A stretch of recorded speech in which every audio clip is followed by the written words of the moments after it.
मुळात ए टीम आणि बी टीम असं काही राहिलेलं नाही आहे.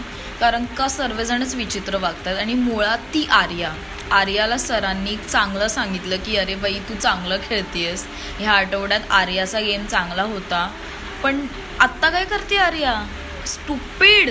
अरे तुला का त्या ए टीमची गरज लागतेय?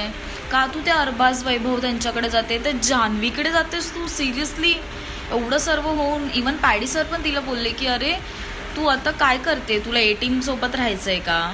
तर बोलते असं काय नाही आहे, माझं फक्त निकीसोबत वाकडं होतं, मला निकीशी पटायचं नाही, बाकी सर्वांसोबत ठीक होती. अरे बाकी सर्वांसोबत पण तुझं खूप काय काय झालं आहे.